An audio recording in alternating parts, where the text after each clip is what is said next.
Autolite and its 96,000 dealers present Suspense.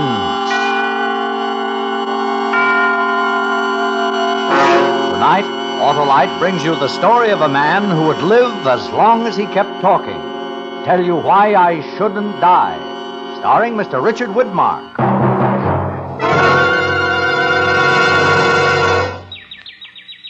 Hi, Hap. Spring fever? Yeah, Harlow. I just can't get going. Well, too bad you aren't an Autolite Stay Full battery, Hap. The battery that needs water only 3 times a year in normal car use. Some starter, eh, Harlow? You bet, Hap. Thanks to its rare, right, and rugged pep and power. And what's more, it gives longer life, as proved by tests conducted according to accepted life cycle standards. You mean that, Harlow? I sure do, Hap, because the Autolite Stay Full has fiberglass retaining mats, protecting every positive plate to prevent shedding and flaking, and preserve the power that's packed into that paramount provider of perfect propulsions. You sure pepped me up, Harlow. So, friends, see your neighborhood Autolite battery dealer and ask him for an Autolite Stay Full battery, the battery that needs water only 3 times a year in normal car use. And remember, you're always right with Autolite. And now with Tell You Why I Shouldn't Die and the performance of Mr. Richard Widmark, Autolite hopes once again to keep you in suspense.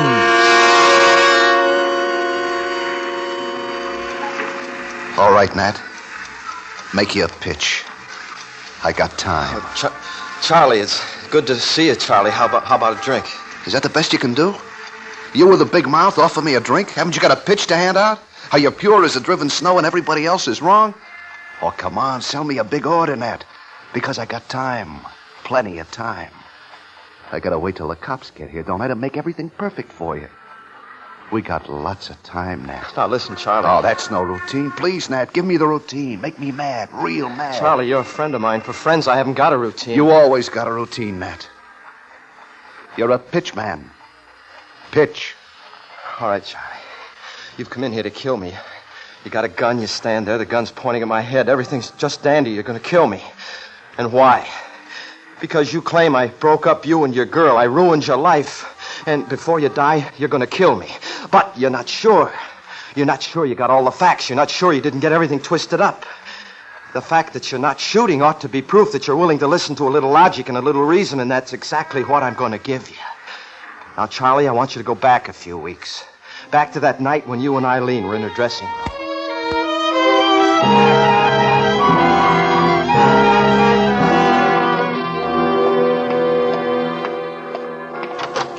Sorry to bust in here, kids, but there's a little thing I'd like to take up with Eileen. You don't mind, do you, Charlie? No, I don't mind. I'll be in the wings, Eileen. Eileen, I just got a couple of tickets to the roulette on 5th. Swell bunch of new acts. Not tonight, Nat. Look, their act leaves in a few nights. You're going to be working. Now, if you don't go tonight, you'll miss it, and show business is your racket. You ought to be up on all the new things that come around. But I promised Charlie we'd maybe go to a movie. Baby, I'm not going to woo you tonight. I'm not out to escort you, man and dame. I'm merely posing a professional problem. Do you or do you not want to catch the greatest new act that ever was put on a stage? Sorry, Nat. Okay, that's the final word. But you know how you wanted to see Elmira Shue and the Four Laughs.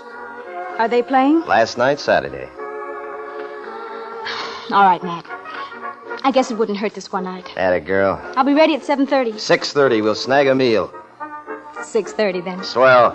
See you tonight, honey.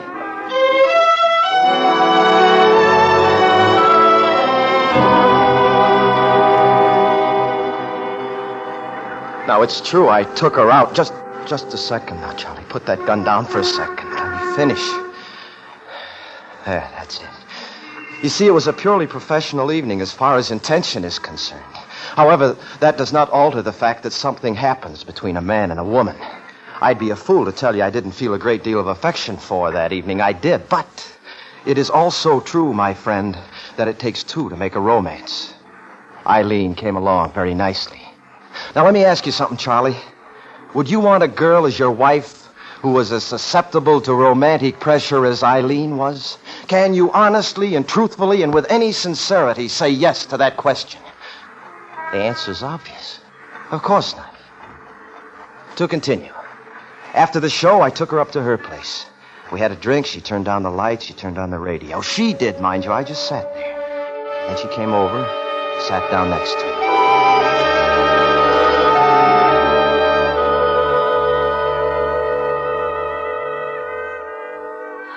I feel guilty, Nat. Guilty as sin. Why did you lie to me about that act being at the roulette? What's the difference? You had a good time. Why feel guilty?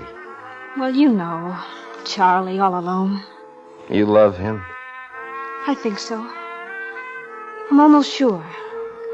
I just want a little time, that's all. Eileen, you're kidding yourself. How do you mean? You don't love him. You never could love him.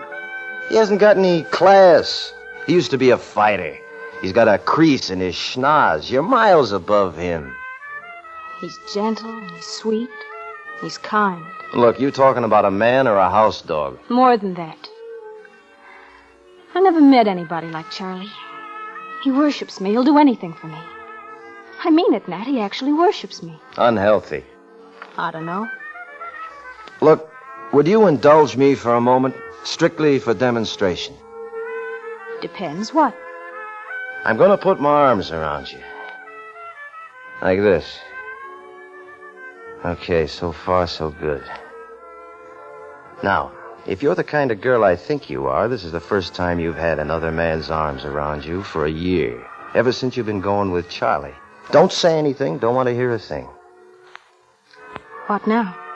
Kiss me. Nat, you're the greatest pitchman on the island. I beg your pardon. This is strictly demonstration. Kiss me.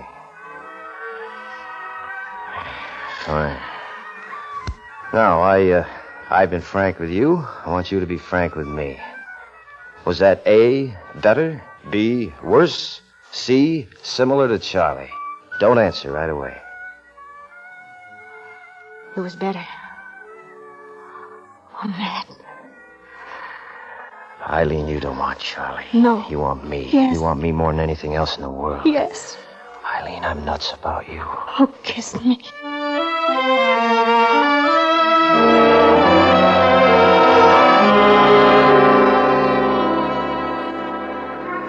Now, Charlie, would you consider me a well-adjusted individual if I went into that apartment and failed to make love to Eileen? Would you believe me if I told you I tipped my hat, said goodnight at the door? Certainly not. Now, I could lie to you, Charlie. I could hand you every story in the book. And what would it get me? A bullet through my head, right? Right. Therefore, you're going to get the truth. After that evening, after we decided we were going to get married, we went to you and informed you as to our plans. Now, could anything have been more on the level, Charlie? Ask yourself that. And then I sent her out. You remember our conversation at that time.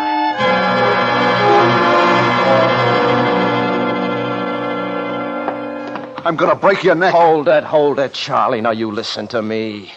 Eileen and I are in love. We've been in love for a long time. We're going to get married. You work your spiel on her, you and your fast talk. I'm going to shove that fast talk right down your throat. Charlie, sit down. Have a drink. Calm down. Now, you want to suffer? Living your life with somebody who could never love you? She told me she loved me. She told me, she told you. She didn't know herself. She was trying to let you down easy, Charlie. Now, it's tough. It's very difficult to accept the news. I know. I've had it myself time after time. But, Charlie, a little pain now is 1,000 times better than a lot of pain later. Agreed? What are you trying to do? I'm trying to tell you, Charlie, that you almost made a big mistake. That girl is not for you. She never was for you. Eileen is a showgirl. Why, if I told you... Listen to me, Charlie. I happen to be the same kind of no-good type that she is. I am. That's why we go well together. I'm nothing but a Coney Island pitchman. That's all I am, a nothing, a nobody. But you've got something, Charlie. Something called heart. No, Charlie, you're way too good for our kind. I can't understand it. I can't understand it. I had it all figured out. You mixed me all up. Nat, is it true, all those things you said about her? Every single word. Charlie, we're too old to lie to each other. We've been friends too long. I never knew. I never knew. Now, don't worry, Charlie. The right one will come along. I'll be there to give my blessings. All the luck in the world, Charlie. You're a great guy. Much better than we'll ever be. Thanks, Nat. You're all right.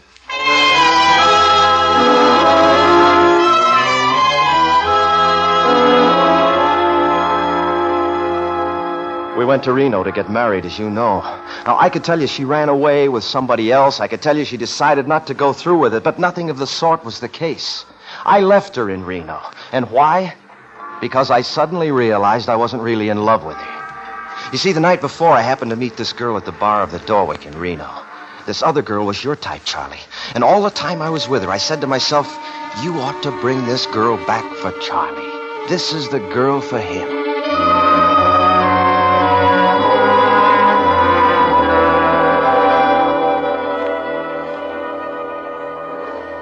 9:30. Thanks. Another drink? No, I'd better get going. At 9:30? I'm supposed to meet somebody. You just got your papers today, right? Yeah. I'm a free woman as of tonight. Then who you running to meet? Another entangling alliance? What's the point? Out of the frying pan into the fire. Oh, this is just friendship. Mm-hmm. That's how it begins. But you'll be worse than the other one. What about you? Me? You don't have to worry about me. Because of that girl you're with? My sister. Oh, sure. That's right. No, I really have to get going. Yeah, sure, I understand. Go make a fool of yourself again. Are you busy tomorrow night? What did you have in mind? Nothing spectacular. Just me. 6:30, a ride, dinner, see Nevada. It's a date.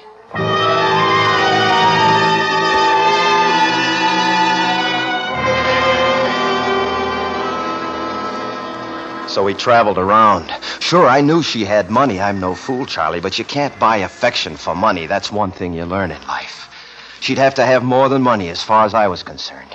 And I was as honest as anybody could be with Eileen. I sent her home to you. To you, Charlie. The fact that she didn't go back to you had nothing whatever to do with what I told her. So believe me, Charlie, when I got back to New York, I was the most surprised man in the world when you came up to my place and gave me that piece of information. Nat, you gotta help me, Nat. Oh, you look terrible. I know. Look, Nat, I didn't know what I was doing. I saw her. I was like a madman. What happened? I heard she was coming to town, so I waited for her, and I followed her home, and I did it. Did what?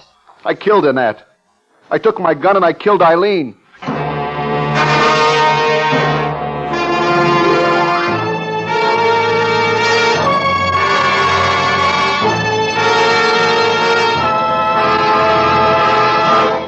Autolite is bringing you Mr. Richard Widmark in Tell You Why I Shouldn't Die.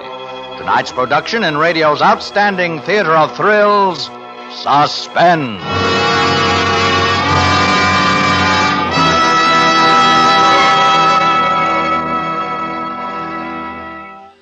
Say, Harlow, what rhymes with June besides moon?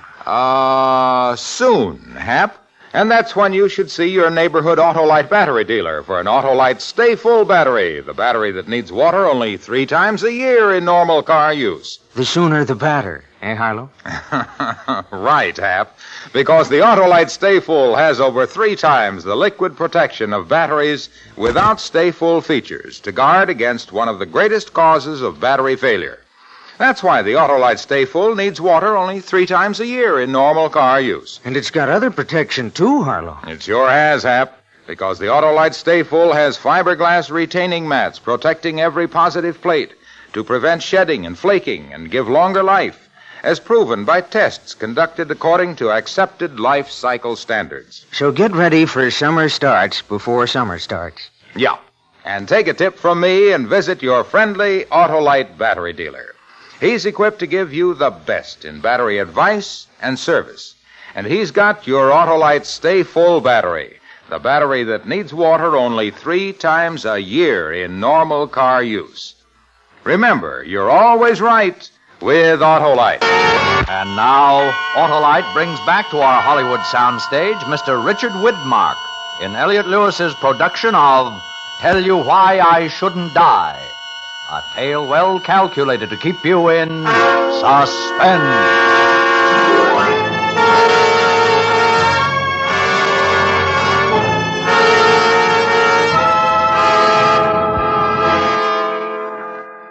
Charlie, when you told me that you'd killed Eileen, all the anger rose up in me.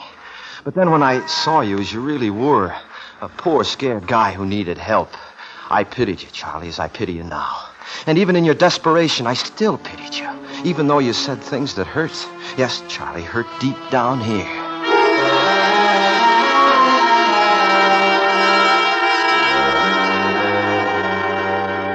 You made me do it, Nat. I'd never have done it if you hadn't made me do it. Now, that's no way to talk, Charlie. Nat, you've always been my friend. You were the one who told me about her in the first place. You've always been the best friend I had, Nat. You gotta help me. Charlie, you're not going to like what I'm going to tell you to do. I can't give myself up. They'd kill me. They'd try me for murder. Charlie, there's no other choice. There is. A friend of mine owns a boat. Now the same friend of mine, he told me that you were going with a girl in Reno who had some money.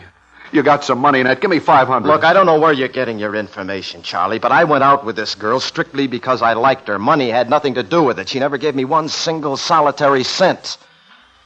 And besides, do you think I'd allow you to become a fugitive?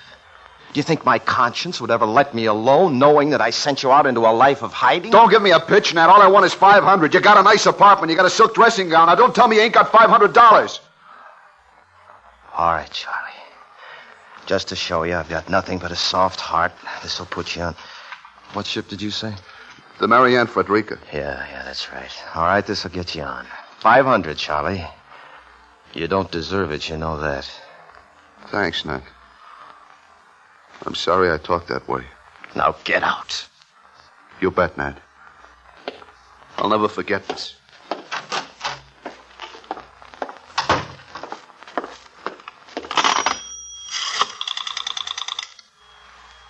Hello, operator. Would you please be so kind as to get me the police department?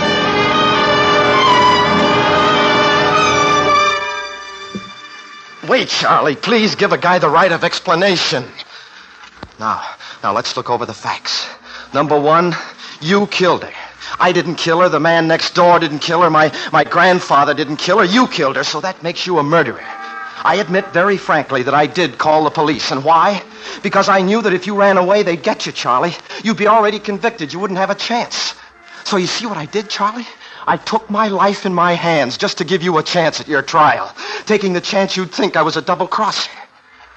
Oh, Charlie, when they sent for me down at the station after you'd been picked up, when I saw you sitting there, those lights on you, your shirt open and the sweat and your hair disheveled. When I saw that, Charlie, I cried. You didn't see that, did you? Well, I did, Charlie. Tears were running down my face.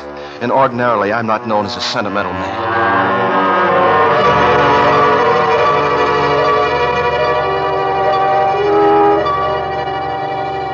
Recognize him? Yes.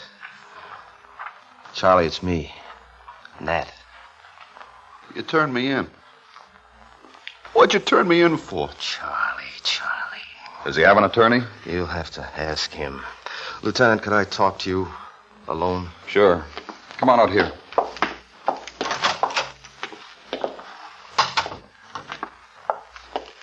Lieutenant, I've got a young lady waiting for me, so I've got to rush. That is, if you don't need me anymore. Well, just a few questions. Sure thing.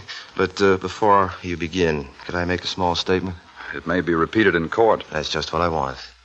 Well, I went with Eileen for a long time. Took her to Reno. We were going to get married. And she came back here when we decided not to go through with it. I was going with this other girl, Barbara. We're in love. I had nothing whatever to do with the crime. All right.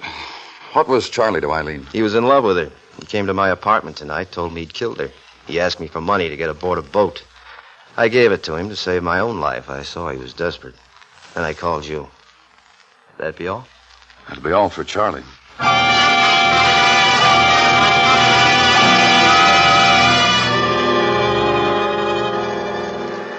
You see, I told him the absolute truth. I'm that kind of a guy, Charlie. Now, if you want to kill a man for telling the truth, that's perfectly all right with me. But before you pull any triggers, try to remember my testimony in court. That was the truth, too. You remember, Charlie, I tried my best for you.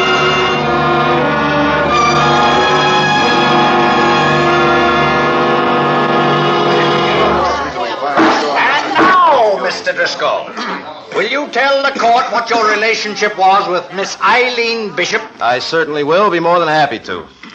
It was love. I loved her, she loved me. It was that simple. But things like that break up. You made love to her when she was engaged to the defendant? She made love to me. But you acceded to her advances. Mr. Bjornson, Eileen was a very lovely girl. But if for one moment I had even one inkling that she loved Charlie, the defendant, never for a moment would I have considered forcing myself into such a relationship. Mr. Driscoll, you're a salesman, aren't you? A pitchman. I sell gadgets at Coney Island. You're a pretty fast talker, aren't you? I plied my profession since I was a boy. My father was a pitchman. Did you ever sell the defendant anything? No, sir. I don't sell merchandise to friends. On the contrary, Mr. Driscoll. You sold the defendant the biggest bill of goods of your life. That will be all.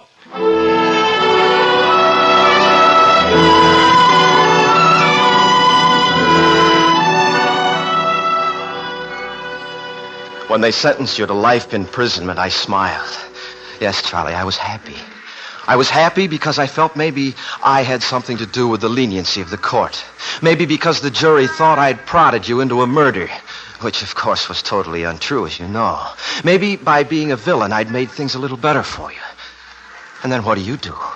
Instead of making things easy for yourself, instead of being thankful for your good luck, you negotiate a break and boom, you're out of jail. Charlie, when I heard about that jailbreak, my heart hit the bottom of my stomach. I can't tell you how I felt. I thought you'd gone crazy. Well, you had.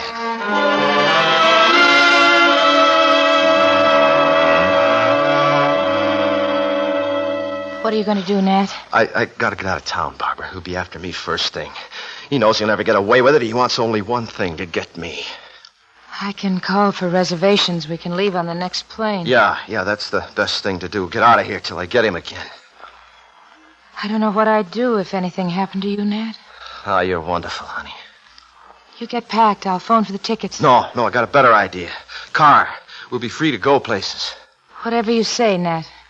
But please, let's hurry.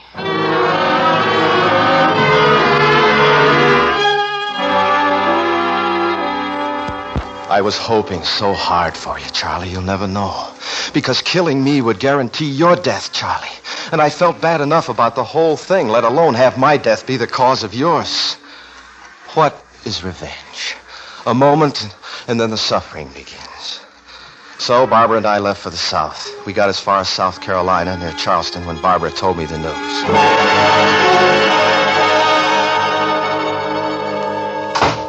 I just heard it on the radio, Nat. They got him. They did? In New York City. Just picked him up. Oh.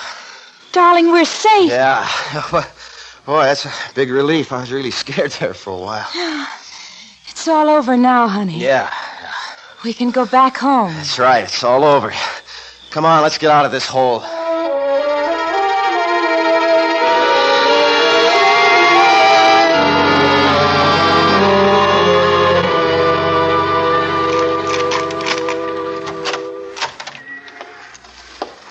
Feels good to be back, huh? Feels wonderful. Come here.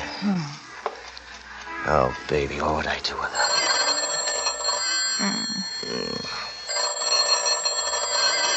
Let it ring. Might be important. Don't move. Yeah? Nat? Oh, yes, Lieutenant. Well, I got a promotion. The last time it was sergeant. Is the same one that was there last time there this time? Well, I'm glad you got him, Lieutenant. That's just it, baby. I was just wondering if you were still in town. No, I'm back now that everything's all right again. I don't know what you mean, baby doll, honey, sweetheart. If I was really the lieutenant, I'd tell you that Charlie is still on the loose and liable to show up at your place any minute. What? That's right. You better pack up, or they'll be packing you up. Bye, sweetheart. So long, Lieutenant, and thanks for the information. All right. You're hurting me. What's a big idea? What? He's loose. He's still loose. What's a big idea? No! Stay away from me. You want to get me killed, don't you? Sure, he's loose. He's loose and he's going to get you, Nat. Right here. It's a sweet trick getting me back to town, back to the apartment. How many other lieutenants have you talked to lately? That was Lieutenant Day. Stop it! I could hear her voice cracking all the way over here. For once, you're not going to talk yourself out of anything, Nat. Charlie's going to be here soon. I'm going to call the police. Too late, Nat. You left town. The police didn't have anything to protect you. We're gone. This place was empty, remember? What? Go on, Nat. Talk. Talk loud and fast. You're going to need every word. I'm getting out of here. You're going to wait here till he comes. Get out of my way. I never knew I could hate anybody as much as I hate you. Smooth, fast talk. Shut up! You broke me, Nat. Like you broke Eileen, like you broke Charlie, like you broke everybody you ever met. Get out of my He's way! coming up the stairs. Hear him, Nat? Out of my way! Talk yourself out the back way. Go on, Nat. Talk. Charlie! Get out, lady. Get out of here. You didn't get out of town like I expected, Nat. You just sat up here waiting. All right. Make your pitch. I got time.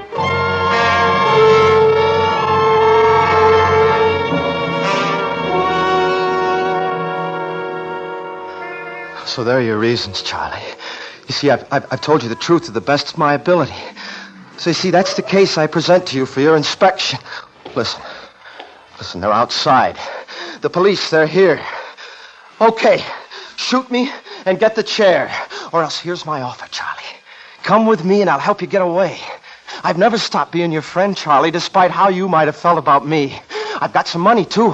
Not much, but some. And I'm sure, Charlie, with my connections, we could get you out of the country.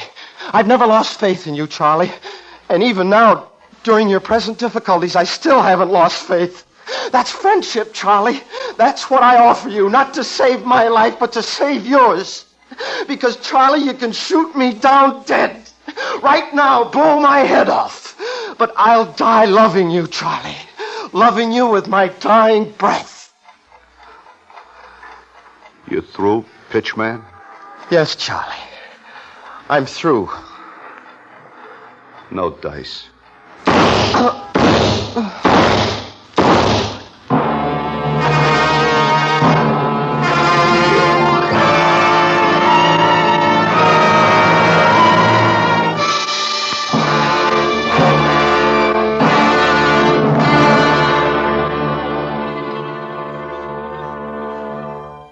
Suspense. Presented by Autolite. Tonight's star, Mr. Richard Widmark.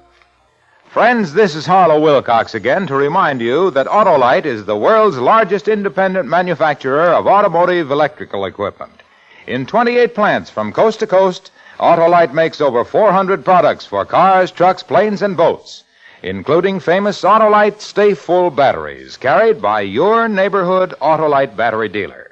See him soon and ask for an Autolite Stay Full battery, the battery that needs water only 3 times a year in normal car use. And remember, you're always right with Autolite. Next week on Suspense, a story suggested by actual events and starring Mr. Gregory Peck, who will tell you the truth about Jerry Baxter. Presented on Suspense. Suspense is produced and directed by Elliott Lewis, with music composed by Lucien Morawek and conducted by Lud Gluskin. Tell You Why I Shouldn't Die was written for Suspense by David Ellis. In tonight's play, High Everback was heard as Charlie, Kathy Lewis as Barbara, and Joy Terry as Eileen. Featured in the cast were Larry Thor, Joseph Kearns, and Mary Shipp. Our thanks to 20th Century Fox Studios, who made possible Richard Widmark's appearance tonight. Watch for Mr. Widmark in that studio's forthcoming production, The Frogmen. And remember, next week on Suspense, Mr. Gregory Peck in a tale we call The Truth About Jerry Baxter. You can buy Autolite Stay Full batteries, Autolite standard or resistor-type spark plugs, Autolite electrical parts at your neighborhood Autolite dealers. Switch to Autolite. Good night. Today, many physically handicapped persons are performing important jobs in almost all fields. If you're an employer, why not check with your state employment service? Perhaps your employment problems can be solved by physically handicapped but skilled and capable workers. This is CBS, the Columbia Broadcasting System.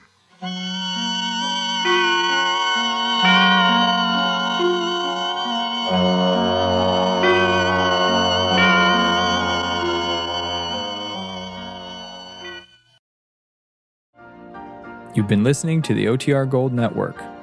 Find more classic radio at otrgold.com.